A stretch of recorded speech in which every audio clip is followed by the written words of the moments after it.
Oke, Assalamualaikum warahmatullahi wabarakatuh. Terima kasih atas kesempatan yang diberikan pada kelompok kami. Perkenalkan, kami dari kelompok satu akan mempresentasikan mengenai reaksi asam basa. Yang terhormat Bapak Apoteker Abdul Wahid Sulaiman, SPAM MPAM, selaku dosen pengampu pada mata kuliah Analisis Farmasi 2. Ya, berikut nama-nama rekan kelompok saya dari kelompok satu. Ya, kita masuk ke dalam materi. Kepada pemateri dipersilakan. Baik, saya akan menjelaskan pengertian secara umum dari asam dan basa.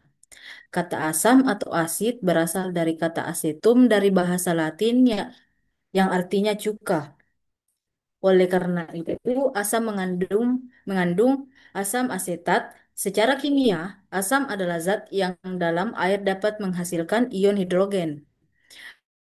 Kata basa, alka, kata basa atau alkali berasal dari bahasa Arab atau alkuilih yang berarti abu. Basa adalah zat yang dalam air dapat menghasilkan ion hidroksida atau OH.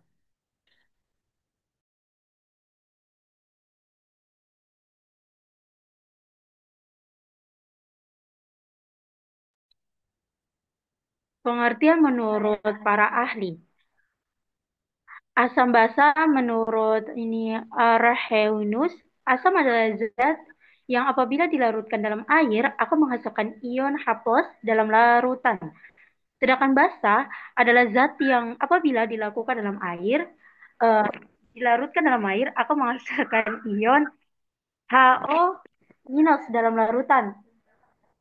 Nomor dua, asam basa menurut Bronsted-Lowers, asam adalah zat yang memiliki kecenderungan untuk menyumbangkan ion H+ pada zat lain, sedangkan basa adalah zat yang memiliki kecenderungan untuk menerima ion H+ dari zat lain.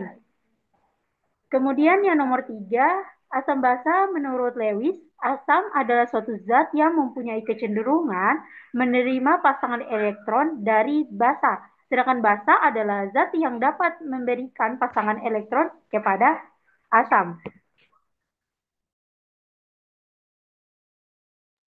Berikut pengertian reaksi asam basa. Reaksi asam basa adalah interaksi antara zat asam dan basa yang menghasilkan perubahan pH dan dapat diamati melalui perubahan warna indikator. Selanjutnya, cara kerja titrasi asam basa. Titrasi asam basa adalah salah satu metode tritimetri yang didasarkan pada reaksi asam basa antara suatu asam yang dimasukkan dalam buret sebagai titran dan basa yang dimasukkan dalam Erlenmeyer sebagai titrat atau analik. Adapun cara kerja titrasi asam basa secara umum. Yang pertama, memasukkan titran ke dalam buret. Yang kedua, memasukkan analik ke dalam labu Erlenmeyer. Yang ketiga, menambahkan beberapa tetes indikator asam basa ke dalam analik. Yang keempat, meneteskan titran sedikit demi sedikit ke dalam analik. Yang kelima, menghentikan titrasi ketika warna analik berubah. Dan yang terakhir, mencatat volume titran yang masuk ke dalam analik. Selanjutnya yaitu indikator. Indikator asam basa merupakan suatu senyawa kompleks yang bisa bereaksi dengan zat asam dan basa. Macam-macam indikator asam basa terdapat 4 macam, yaitu indikator alami, universal, kertas lakmus, dan pH meter. Yang pertama itu ada indikator alami. Indikator ini merupakan indikator yang dibuat menggunakan ekstrak tumbuh-tumbuhan seperti bunga umbi, kulit buah, atau daun-daun berwarna. Contohnya itu spesifik indikator alami antara lain kunyit, kubis merah, kubis ungu, bunga sepatu, bunga mawar, bayam merah, dan geranium. Yang kedua ada indikator universal. Indikator ini merupakan campuran dari berbagai macam indikator yang menunjukkan pH atau power of hydrogen suatu larutan berdasarkan perubahan warnanya. Yang ketiga ada kertas lakmus. Kertas lakmus ini digunakan untuk menguji keasaman dan kebasahan suatu larutan. Cara menggunakannya itu cukup mudah kertas lakmus perlu dicelupkan pada larutan yang ingin diuji. Selanjutnya ada pH meter. pH meter merupakan alat elektronik yang lebih modern untuk mengukur pH suatu cairan secara cepat. pH meter juga memiliki sensor elektroda kaca khusus yang berfungsi untuk mengukur pH bahan-bahan semi padat. Selanjutnya ada kajian kasus. Bagian A ada judul, analisis kualitatif kadar obat dengan metode titrasi asidi alkalimetri. Bagian B ada alat, ada batang pengaduk, buret, Erlenmeyer, gelas ukur, labu ukur, pipet tetes, statif, lem, sendok tanduk, dan timbangan analitik.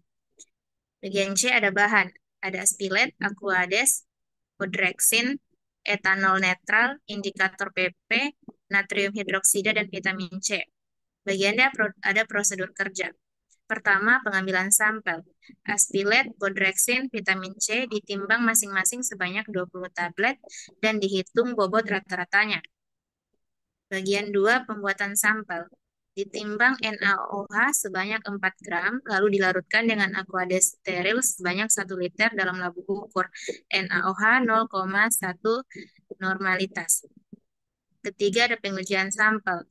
Yang pertama ada bodrexin. Ditimbang sebanyak 0,28 gram dan dilarutkan dalam etanol netral sebanyak 10 mili dalam Erlenmeyer. Kedua, ditambahkan 2 tetes indikator PP. Dan terakhir, dititrasi dengan NaOH 0,1 normalitas hingga terbentuk warna merah muda. Kedua, ada aspilet. Ditimbang sebanyak 0,28 gram dan dilarutkan dalam etanol netral sebanyak 10 mili dalam Erlenmeyer. Ditambahkan 2 tetes indikator PP, dititrasi dengan NaOH 0,1 normalitas hingga terbentuk warna merah muda. Yang ketiga ada vitamin C. Ditimbang sebanyak 0,28 gram dan dilarutkan dalam etanol netral sebanyak 10 mili dalam Erlenmeyer. Kedua, ditambahkan 2 tetes indikator PP dan terakhir dititrasi dengan NaOH 0,1 normalitas hingga terbentuk warna merah muda.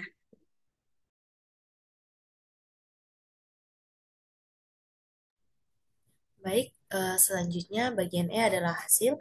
Pada bagian ini terdapat 3 hasil dari 3 sampel yang telah digunakan. Yang pertama adalah aspilet.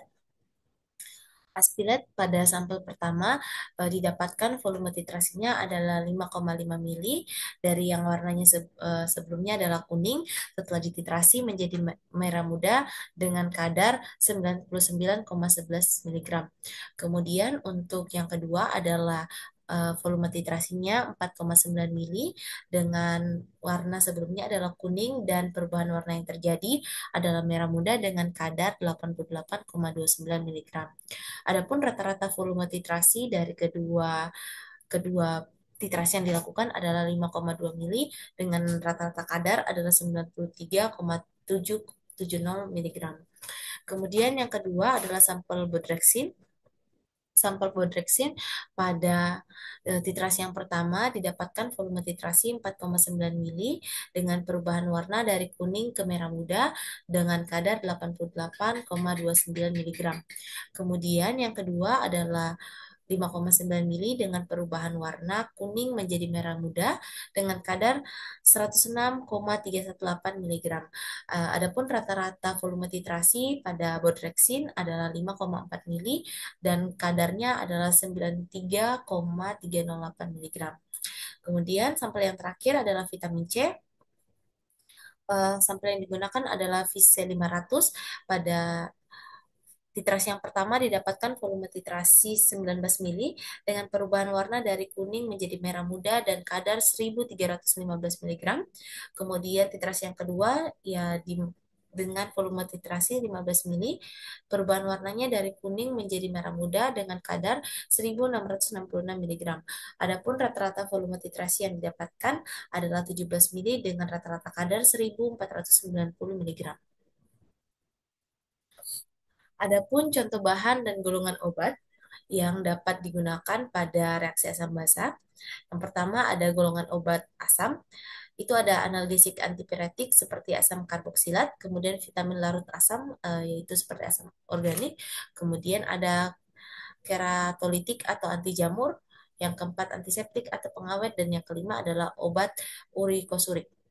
Contoh bahan atau nama dagangnya asam asetil salisilat seperti aspirin, aspilet, dan bodreksin, kemudian asam askorbat seperti vise dan redoxon, kemudian asam salisilat, asam benzoat dan asam borat, dan probedesit. Selanjutnya untuk golongan basa, ini diterasi dengan HCl atau H2SO4 secara asidimetri. Adapun golongan obat basanya, yang pertama ada alkaloid analgesik atau antitusif, yang kedua antihistamin, ketiga anestesik lokal, dan yang keempat bronkodilator, simpatomimetik. Adapun contoh bahan atau nama dagangnya, yang pertama ada kodein, kafein, yang kedua kloropheniramin, maleat, dipenhidramin HCl, yang ketiga ada lidokain, prokain, dan yang keempat adalah efedrin HCl dan sabutamol. Sekian presentasi dari kami kelompok 1 mengenai reaksi asam basa. Kurang dan lebihnya kami mohon maaf. Assalamualaikum warahmatullahi wabarakatuh dan terima kasih.